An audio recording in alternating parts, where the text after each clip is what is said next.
Hello, and thanks for tuning in to another episode of The Director's Cut, brought to you by the Directors Guild of America, featuring today's top directors sharing behind-the-scenes stories of their latest films and insights into the craft of directing. The Director's Cut is now available on Spotify, so please take a second to subscribe to our podcast on Spotify, iTunes, or wherever you get your podcasts.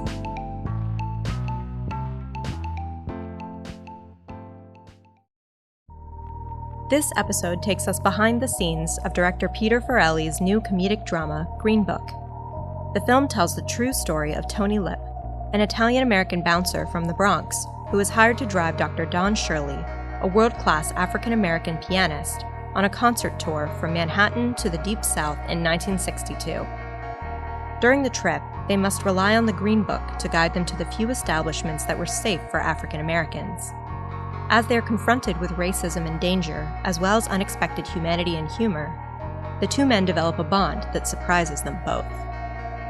In addition to Green Book, Mr. Farrelly's credits with his brother Bobby include the feature films Dumb and Dumber 2, Hall Pass, The Heartbreak Kid, Shallow Hal, There's Something About Mary, Kingpin, and Dumb and Dumber, as well as solo projects such as the movie for television Cuckoo, the pilot for the series Unhitched, and episodes of the series Loudermilk. Following a recent screening of the film at the DGA Theater in Los Angeles, Mr. Farrelly spoke with director Dan Gilroy about filming Green Book.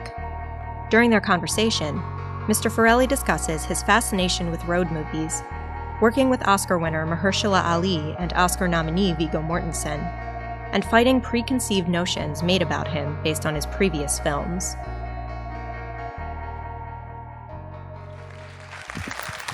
Thank you so much. Thanks. Very, very kind. Thanks for coming and thanks for staying. Yes, absolutely. You know, standing ovations like that are rare. And I feel, having seen the movie, and I think maybe you guys feel the same way, I think you've tapped into something really powerful. I think this is like the right movie at the right time. I really do. And like, we needed this movie, right? We totally needed this movie. And well, I hope so. When I heard it, I fell in love with it right away and wanted to do it. And it just, we didn't manipulate it. This is a true story. We moved the incidents around. This actually took place over a year. And the first leg of it ended at Christmas Eve, just as we told, but then they went on. So we had so much, so much to draw from. And in fact, we had those letters. We had 67 letters. And but I've read a couple of things where they say, it gets a little corny at the end with the Christmas thing, but that was the end of this first leg. And we just tried to be true to it. So obviously a big dynamic in the film, if not the defining one, it's a road movie. And I think we know your work well enough to know that you're not shy about doing road movies. It's an incredible device. Apart from the film, do you have an affinity for road films? I mean, it's a very powerful device. You can do so much with it. I swear to God, I don't think, what road movie can I do next? But it's been pointed out to me. What highway you're going to go down next? No, it's been pointed out, Dumb and Dumber, Kingpin, There's Something About Mary. They're all road movies. And I'm not thinking about it. I do love being on the road, though. I've driven cross country 22 times, 16 alone. I highly recommend it. If you're ever at a crossroad in your life, you don't know what to do next, get in a car for 4 or 5 days by yourself. And don't be on the phone the whole time, and don't constantly be listening to music. I do here and there. But just get in your own head for 4 or 5 days, shocking the clarity you get. And that's what I do whenever I'm a little confused about either a project or anything in my life. So I do love that. And I'm never happier than when I'm on the road. It's just like I feel that Jack Kerouac, Americana, openness. Like, you stop at a gas station, you strike up conversations with total strangers, and it's just something I love, so I guess that's where it comes from. So in terms of the road movie dynamic, and another thing I want to talk about, which is your brilliant mix of drama and comedy, I think you have like a Capra-esque quality. I really do. I think Peter's taken the mantle of Frank Capra. What better mantle could you take? Because you know what I love about this movie, and why I think it's so right for now? There's hope in it. The movie has hope. Yeah, it is what drew me to the movie, because I heard this movie just in passing from a friend of mine. I heard the story. Brian Hayes Curry, who is one of the writers with Nick Vallelonga and myself. But I bumped into Brian, who's an actor, and I said, what are you doing? He goes, I'm writing a screenplay. I said, what is it? He says, true story of this black concert pianist named Don Shirley in 1962. Had to go on a trip through the South, and he was afraid, so he hired the toughest bouncer in New York City, Italian guy, 6th grade education, who was racist himself. And they went on the trip, and somehow at the end of it, they became friends. And I was like, what? He goes, I said, they what? He said, they became friends. I said, the racist and the concert pianist? He said, yeah, that hooked me. If they had not become friends, if they had ended up enemies or even worse, I don't think I would have made this movie. The thing that got me was the hopefulness of it, because I'm hopeful. I am a hopeful guy. There's so much negativity in the world, but I do believe that there's goodness too, and I like pushing that out there. So movies like this are a process. It took years to get off the ground. So, like, I'm assuming it did, to write and everything else. So here you are now. You're making it a couple years ago, and suddenly our world changes in many ways. Did you start to feel it was becoming more relevant at any moment while you were doing it? Because it really is a relevant film. I mean, even though the movie happens 40 years ago, I feel like we're going through today's America in the sense of how divided we are. We're a very divided country. This is a very divided film, and yet I felt like you were taking us on a tour of something that hadn't changed. I don't mean like the details, just our differences and our disparity. So did you feel as you got closer to like where we are now that you felt that the prism we were looking at would be different? I didn't make it as any kind of message movie, that's for sure. But certainly when I heard it right away, I thought, and as well as the homosexuality in there, and when I looked into it further, I was like, wow, this is this is going to resonate today on many, many levels.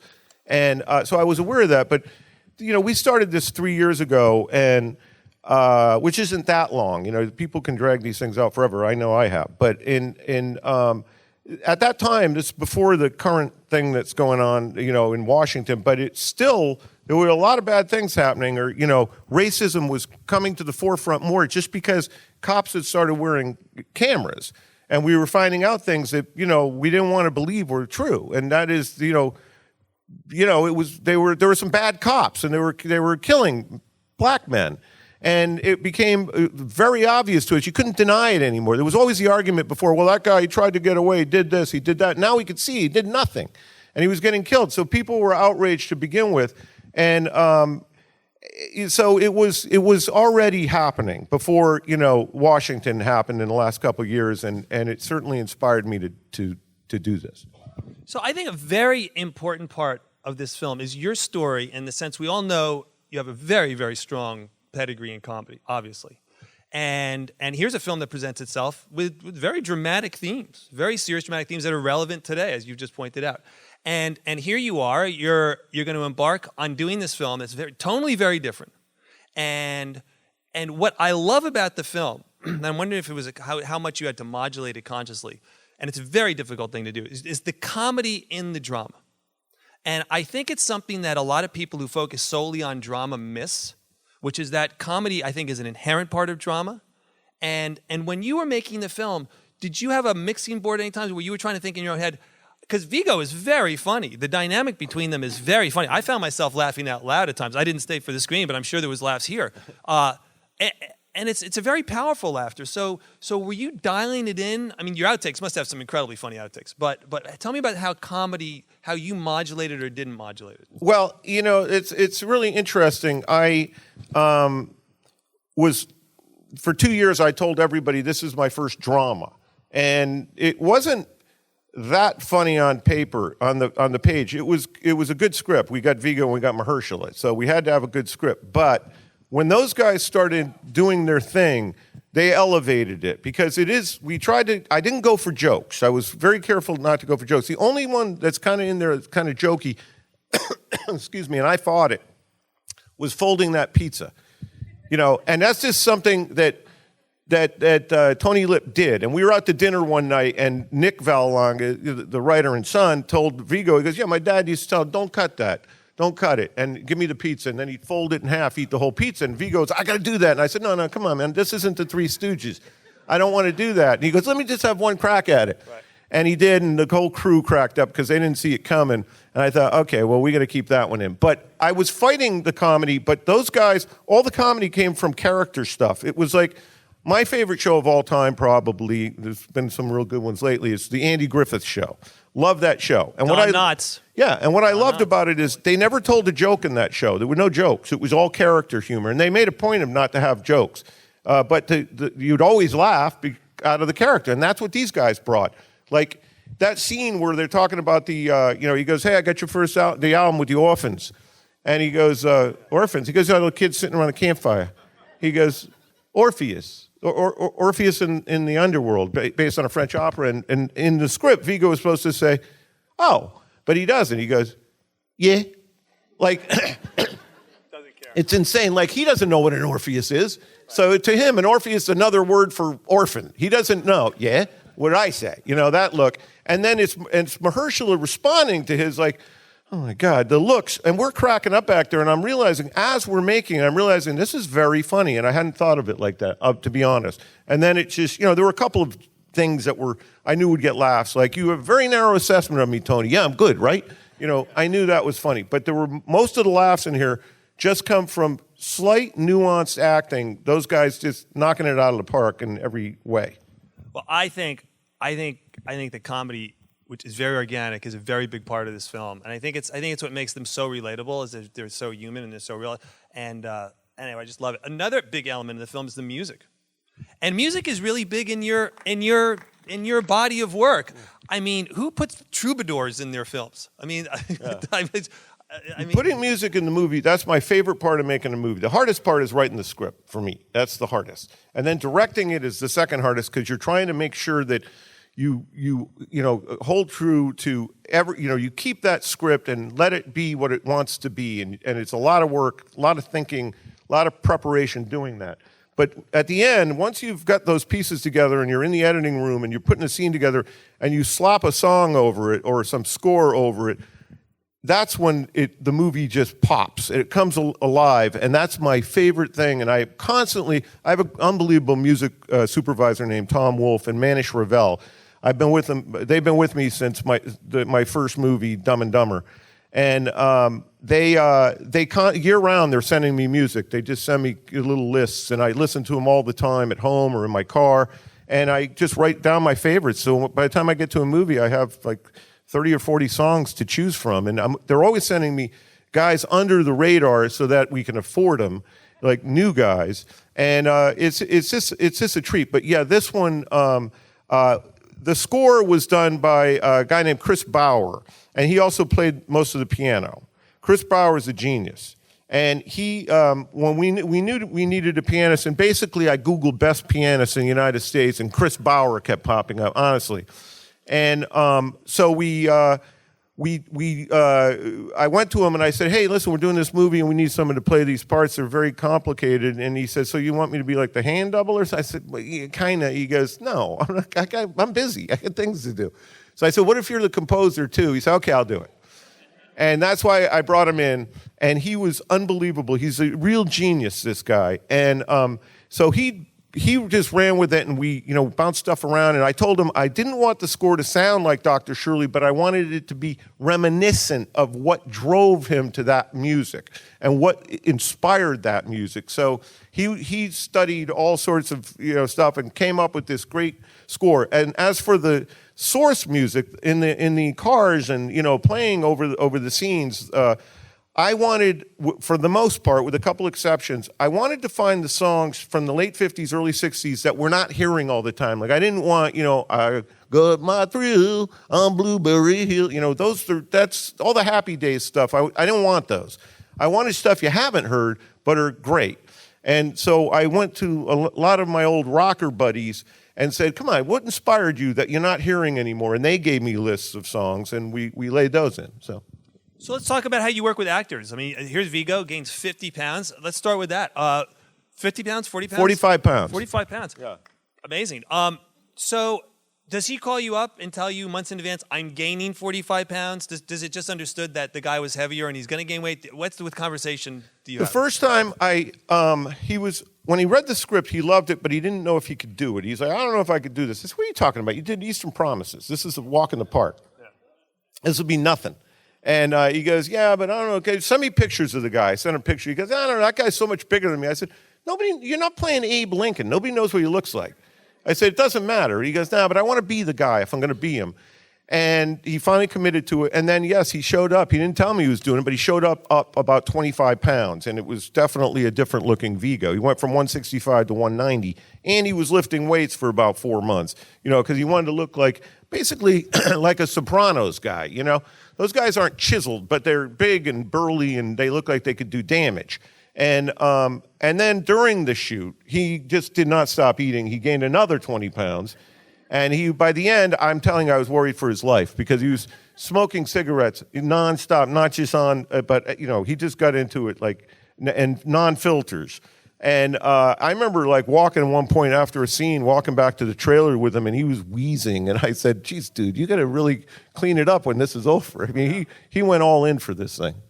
So how are you as a director with rehearsals, not rehearsals, Vigo, Mahershala? How do you guys work that? I normally don't like rehearsals. I used to do them when I started. I thought you had to, so we did. And then I started noticing a trend where, they would rehearse perfectly, and then we'd be on the set, and they'd be doing something different. I'm like, what are you doing? No, do what you did in the room. And they're like, I realized they got bored with it.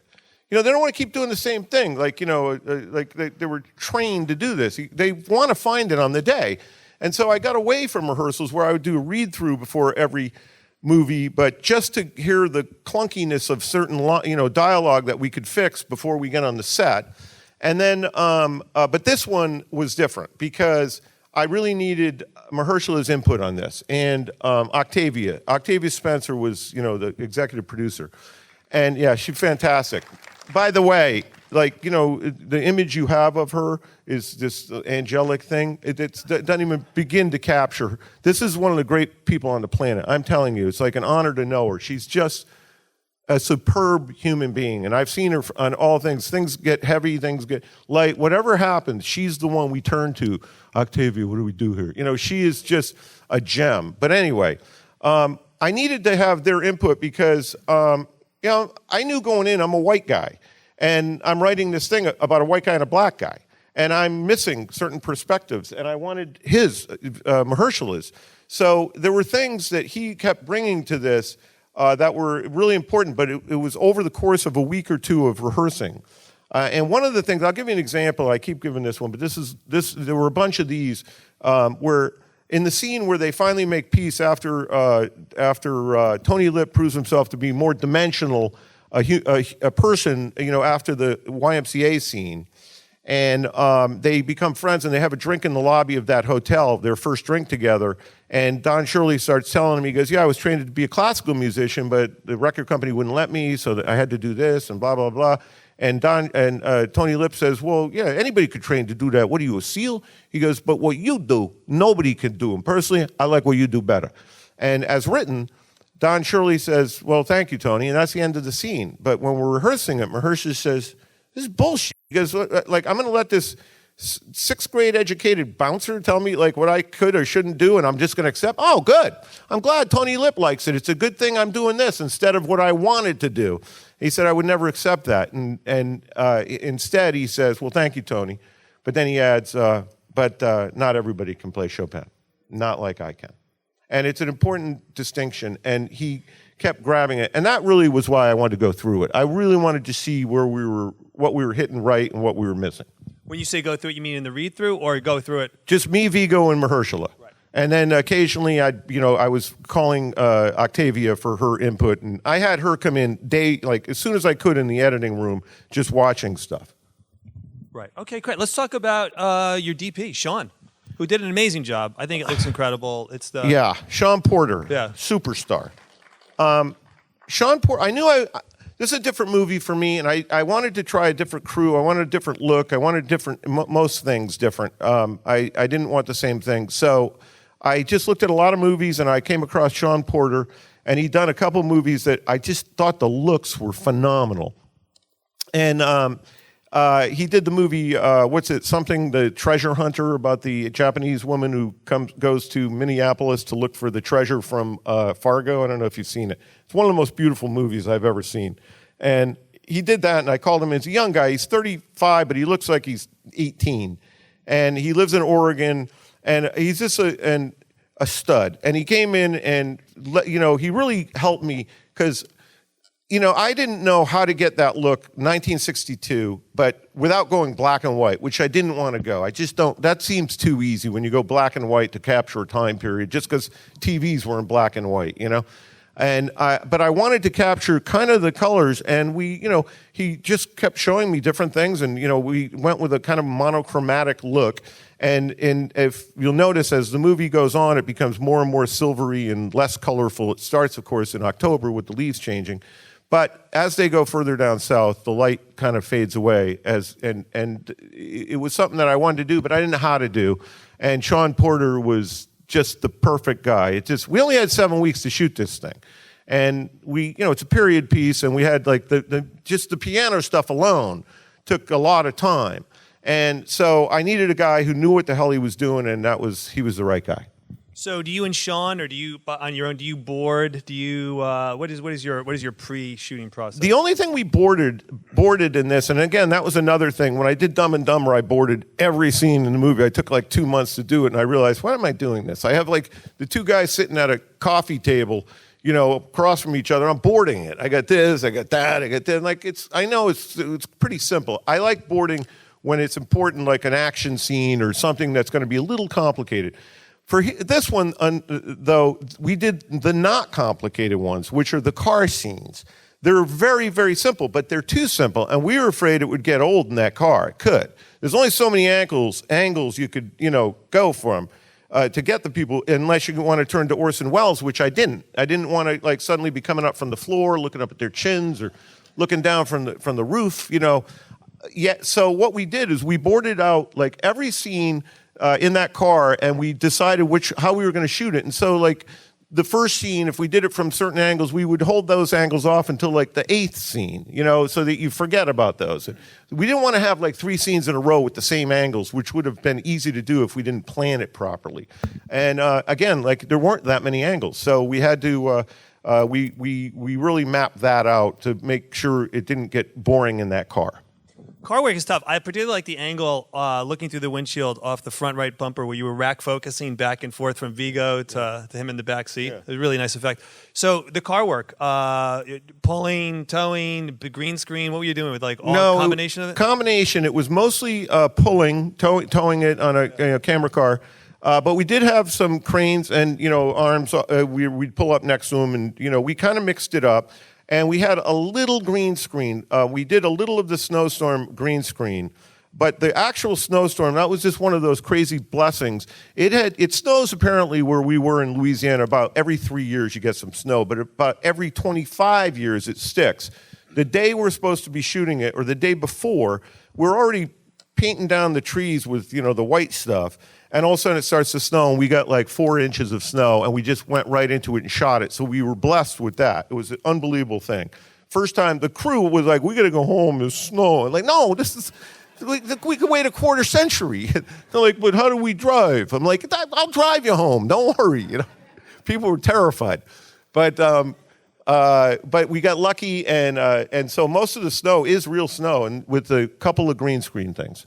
Great. So I'm curious, director, what camera were you using? Do you know the camera? Was it Alexa? Alexa. It was the Alexa? Yes. And you'd done film before? Most of your films before were shot on film? Was this the first time you'd done digital? Had you done digital before? I had done digital before, but mostly it was shot on film until my last couple movies were digital, and I realized I fought at first to do film, and then I realized I couldn't tell the difference. I actually wanted film on this one because of the period, and for some reason I thought it had to be film, and they took me in and they showed me film and digital, and they said, Pete, which is which? I was like, okay, we'll just do digital. Couldn't tell. The studio sets that up. Yeah. The studio, when they don't want to pay it, they bring in and say, can you tell the difference? Yeah. And then when you can't, I mean, if you pointed it out, I'd be, oh yeah, okay, I can see it. But it was so hard to tell, and it was so much easier. And we only had 7 weeks. Film's slower, and you got to change reels and a lot of other reasons to use digital, and it just looked great. So you shot it when? How far back were you? We just finished in February. We started it last December. And then we broke for Christmas, and then we came back and we did January and some into February. But I also had an unbelievable editor, a guy named Patrick Donvito, who's I had good people around me in this movie, and this guy, he put this thing together so well, so fast. Everybody, I always ask directors this. Usually when I see the first assembly of a movie, I want to throw up. I remember I saw something about Mary. I thought, oh my God, Jesus! It's and then you get in there, and then you move it around and you find what you want to do. But usually I'm pained by what I first see. Not this one. I went in and all of a sudden it just looked so good. I remember telling people, I said, this thing's cutting itself. It's the worst thing you could say in front of the editor. And I looked over him, I said, no, it's not. I'm sorry. He's cutting it. Patrick Donvito. But it came together so easily, it felt like, it wasn't hard, but it's just, that's how good this guy was. And we were done a month early for our, cut. And I called the studio. I said, can we do a screening? They said, you have another month. I said, yeah, but we're done. I don't want to mess with it. So we went out. We did our test screenings like 6 weeks later. Right. Amazing. Yeah. Wow, it's quick. It's fantastic. So, I mean, it all makes sense now, but a year ago or a little bit more, you're directing at your brother. You're switching up your entire crew. Yeah. You're now doing a dramatic thing. It must have been very much up in the air and kind of like, where is this all going? It must have been. It's a part of the story, really. It was a hard one. I had Viggo and Mahershala, and I couldn't get people to make this movie. And they had just both been nominated for Oscars. And people were like, yeah, but what have you done like this before? I said, what are you talking about? I said, this is the script I'm doing. Yeah, but what's the tone? I said, the tone's in the script. Read the script. That's the tone. And I had a hard time getting people to, studios to say, all right, let's give the guy a crack at it. Because, I don't know why they were afraid of me. They thought I might go in a certain direct, get goofy. I have no idea. But, yes, it wasn't easy. And thank God Participant came on. And they were the first guys, on board and said, yeah, okay, we'll make this thing. And but anytime you're making a movie, it's such an endeavor. It's so 100% of your life has to be there. It was overwhelming. And the week before we started shooting, my sister died suddenly. Yeah, she just heart attack. And perfectly healthy, just gone. And there was a part of me at that point thought, like, how am I going to go on and do this movie and without like mourning her? But I went on and I had to just go forward and do the thing. And I remember when we finally screened it, I'm not a crier. I have a hard time crying. I think like when I was 12, somebody said, don't cry. And I never cried again. I really have a hard time with it. And when I was at the Toronto Film Festival, and we did our first screening there, and it blew the doors off the place, and the people erupted at the end, I could not stop crying. It's just like everything came out. It was like my sister, the movie, everything about it just let go there. And it was a really, I remember the next day I was walking around, and I was thinking, God, I feel so good. Why do I feel so good today? I realized, I cried yesterday for the first time in 40 years. That helps. Yeah, it was. It wasn't easy, but it was an unbelievable experience. Well, I'm going to wrap this up here. I think what you've just said is an experience we've all had with the film. I think there's a cathartic, emotional release from watching this film. You have a very particular voice. It's extraordinarily competent storyteller, wonderful director. A tremendous gift to balance, all the different comedy and drama. But I really do feel this is the film that we needed to have. And I think the reaction that you got at Toronto and you got here today, I think it's gonna be repeated. I think you've done something really exceptional, and I think you made it look easy. I think it's very, very difficult to do something like this. To get into a mass psyche the way this does, and you do it time and again. I think you have a gift for it. It's very, very difficult to do what you do, and I just wish you the absolute best with this film because I think it's a wonderful film. I think everybody should really try and get it and see it. Thank you. Thank you very much. I want to say before I go a couple things. First of all, I want to thank Dan Gilroy for doing this. This is an honor to be in the room with him. Nightcrawler, by the way, is one of my favorite movies of the last decade. Honestly, top 3. That I've seen. People that were crying at the end of it. They were so uplifted. I watched that movie. I'm telling you, I watched that movie over and over. But I also want to thank all of you for being here because, normally in my movies, you have a movie, you have a premiere, it's over. That's it. You go on, you never have this experience again. Certainly no Q&As. I think the closest we had like a Knights of Columbus in Rhode Island where I'm from.